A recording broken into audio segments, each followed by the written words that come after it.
I remember the winter the little fir tree found its voice. The snow had been falling all evening, soft and steady, turning the forest into a great white hush. From high above, as I guided my sleigh across the sky, I could see the tops of the trees poking through the blanket of snow like emerald islands in a sea of white. Each branch held its own small heap of snow, and the moon painted everything in silvery blue light. It was beautiful, of course, but my attention was drawn to a particular corner of the forest where a tiny glow, hardly more than a flicker, caught my eye. Down we swooped, the reindeer's hooves barely whispering against the air, until we hovered just above a small clearing that lay on the edge of the woods. There stood a little fir tree, much shorter than the others, its branches slender and slightly uneven. The taller trees rose around it like great green pillars, their tops lost in the darkness above. The little tree seemed tucked into a corner, half hidden, as though the world had forgotten it was there. I could feel it before I even touched the ground, a small ripple of sadness, the sort that comes from quiet longing rather than real harm. With a soft jingle of bells, the sleigh settled on the snow, and I stepped down, boots sinking into the powder. The air was still, so still that I could hear the faint crackle of frost on the branches and the faraway hoot of an owl. The little fir tree was sighing. Now, trees do not speak as you and I do, but they have their ways. Through creaks and rustles, through the way their needles shiver or their trunks bend, they tell their stories. And on Christmas, when the world is closest to wonder, I hear them clearer than at any other time. I wish I were grand, the little fir tree murmured softly, its needles trembling. I wish I were tall and strong and straight like them. It glanced, as much as a tree can, at the towering firs nearby, whose branches spread wide and confident. You are already a tree, rumbled an old pine beside it, his bark rough and lined with age. That is grand enough. But look at them, whispered the little fir tree. Soon the humans will come. They will choose the biggest, most beautiful trees to take into their homes. They will hang lights and ornaments, and everyone will stand around and admire them. They will be the center of Christmas. No one will choose me. I'm too small, too crooked, too plain. The old pine sighed, sending a soft cascade of snow from his branches. They take our brothers and sisters far away. They stand in warm rooms for a few days, and then they are gone. We who remain feel their absence for many winters. It is not always as grand as you think. But the little fir tree did not hear the caution in his voice. It was dreaming of glittering lights, shining tinsel, and bright glass balls. I would give anything, it thought, to be chosen, to be important, to be a real Christmas tree. I stepped closer, unnoticed at first. The forest was busy with its own quiet sounds. The distant rush of a river under ice, the soft patter of snow landing on needles and moss. Then, as the little tree let out another shivering sigh, I knelt down beside it and placed a gloved hand gently against its trunk. "You wish to be something more?" I asked. The little fir tree startled, its branches quivering. Who are you?" it whispered. "I am called many things," I replied with a smile. "But tonight, you may simply think of me as a listener. Tell me what troubles you, little one." "I am nothing," the tree said sadly. "No one will ever choose me for their Christmas. Look at my branches, too thin. My top, too low. The others will be taken to bright, warm houses. Children will laugh and sing around them. They will hold stars on their crowns. And I will stay here, invisible, forgotten." I looked around the dark, snowy clearing. The stars overhead shone like a million tiny lanterns. "Forgotten?" I repeated quietly. "When you breathe, you fill this forest with life. Birds will rest on your branches. Animals will find shelter beneath you. Snow settles on you like a cloak, and you stand through every storm. How is that nothing?" "It is not Christmas," insisted the little fir tree, stubborn in its sorrow. "I want to be a Christmas tree, just once, just one year." I studied the little tree for a moment, listening not only to its words, but to the faint, bright hope beating beneath its sadness. "Very well," I said. "If that is your wish, then tonight you shall learn what it truly means to be a Christmas tree. But be certain you are ready to see the whole of it, not just the glitter." The little tree shivered with excitement. "Oh, I am ready, I am ready." I stood up and raised my hands, and the forest held its breath. Even the snowflakes seemed to pause in the air. With a gentle motion, I drew down a ray of starlight, bending it until it whispered through the branches of the little fir.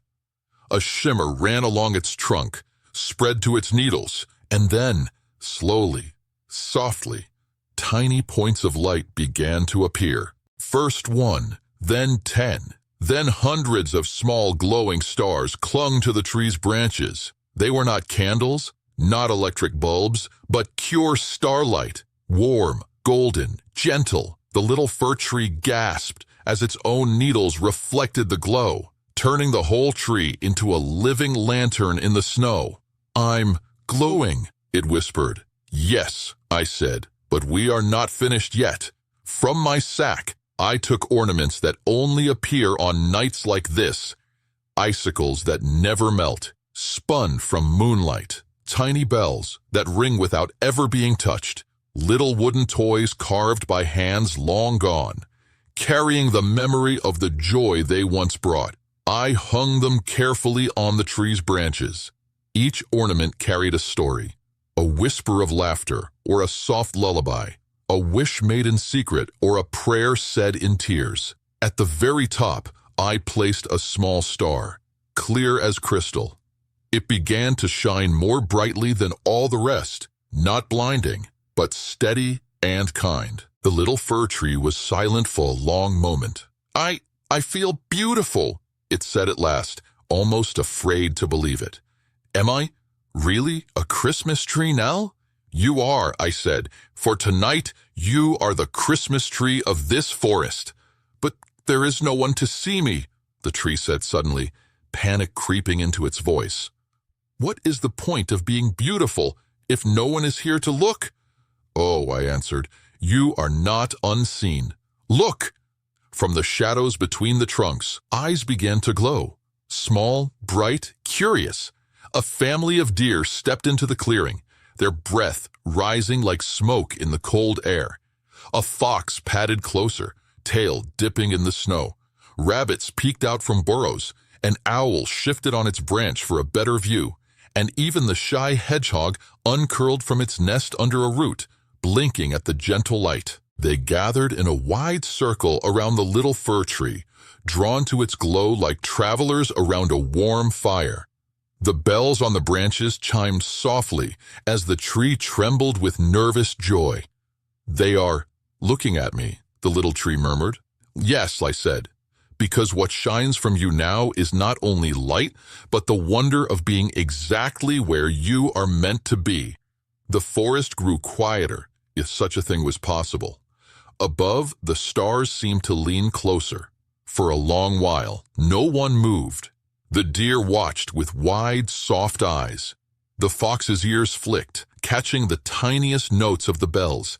The owl hooted once, low and reverent. In that moment, the little fir tree was not too small or too crooked or too plain. It was simply itself, glowing in the darkness, a beacon of warmth in the cold night.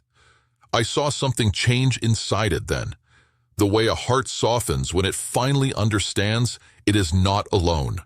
"Is this," the tree whispered, "what Christmas feels like?"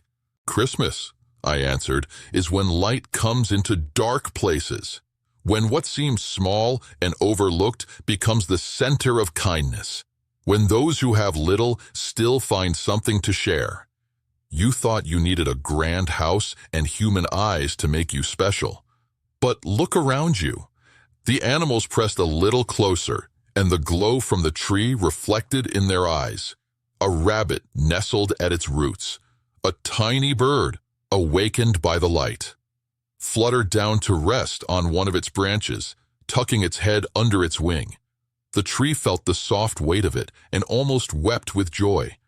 "I thought being a Christmas tree meant being seen," it said softly. "I did not know it also meant giving light." "Ah," I said, "now you are beginning to understand." The night deepened, but the clearing remained bright. Snow continued to fall, but it melted gently whenever it touched the warm starlight on the branches.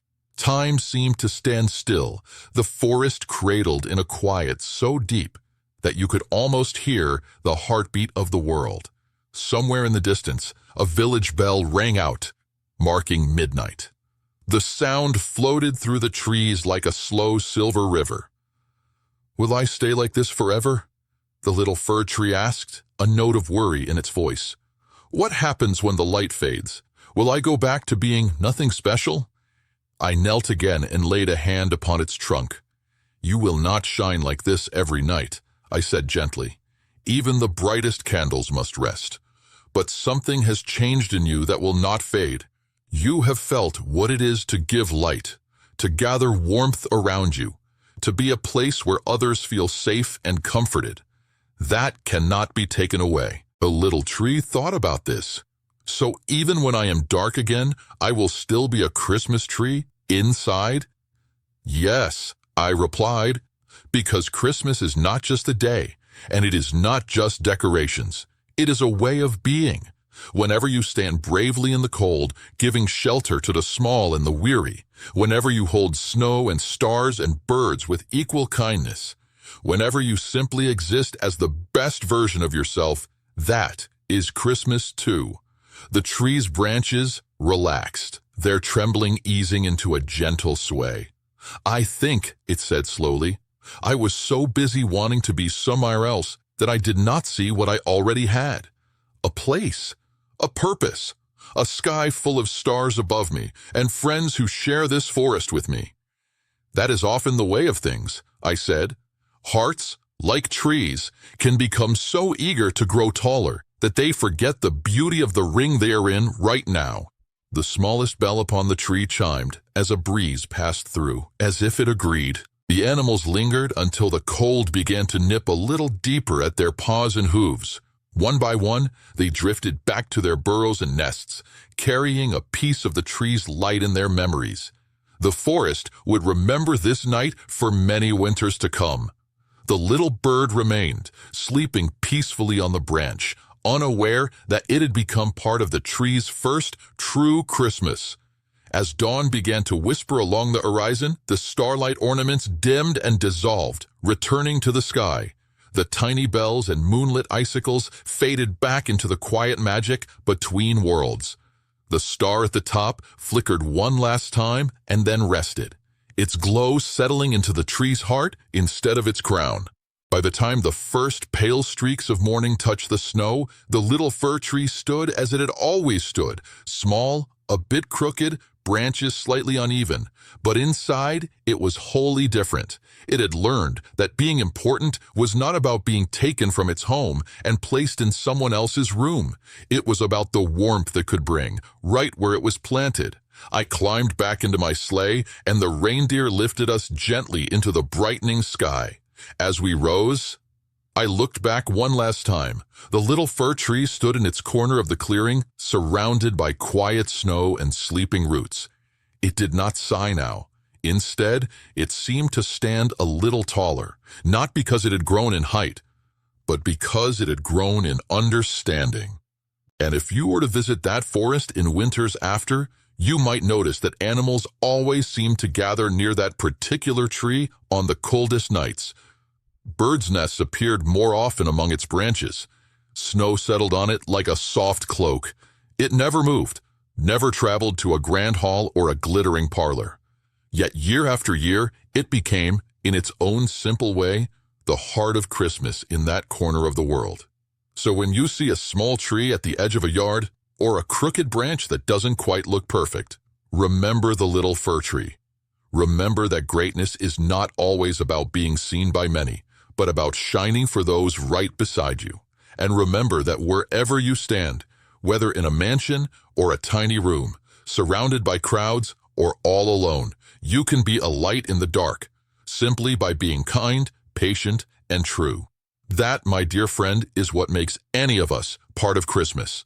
Merry Christmas, and may your heart shine warmly wherever you are planted.